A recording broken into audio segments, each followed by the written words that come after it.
বন্দে মাতরম, বন্দে মাতরম, বন্দে মাতরম, বন্দে মাতরম। উনি কংগ্রেসের বিরুদ্ধে, উনি কংগ্রেসের বিরুদ্ধে, উনি কংগ্রেসের নির্বাচন, কংগ্রেসের মিতালি ত্রিপুরার বুকে নেই চলেগা। সাংসদের উপর আক্রমণকারীদের বিরুদ্ধে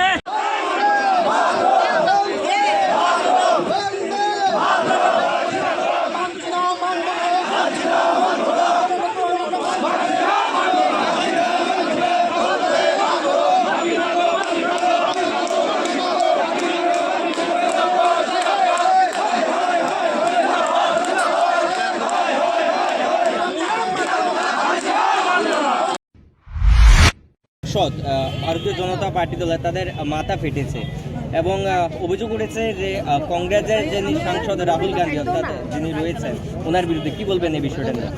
নমস্কার। সর্বপ্রথম আমি বলতে চাই আপনাদের সাংবাদিক বন্ধুদেরকে অসংখ্য ধন্যবাদ জানাচ্ছি যে আজকে আমাদের জেলা থেকে যেই বিক্ষোভ কর্মসূচি পালন করা হচ্ছে এটাতে আপনারা এটাকে কাভার করছেন এবং সমগ্র ত্রিপুরা রাজ্য এবং ভারতবর্ষে এটাকে ছড়িয়ে দেবেন। তার জন্য আপনাদের আমার ব্যক্তিগত পক্ষ থেকে এবং ভারতীয় জনতা পার্টির পক্ষ থেকে অসংখ্য ধন্যবাদ জানাচ্ছি। তো যে নাশকারজনক ঘটনা রাহুল গান্ধীজি করেছে এটাকে কোনোভাবেই আমরা যুব মোর্চা মেনে নিতে পারছি না এবং তার তীব্র প্রতিক্রিয়া আমরা আজকে কংগ্রেস ভবনের সামনে, জেলা কংগ্রেস ভবনের সামনে আমরা দেখিয়েছি।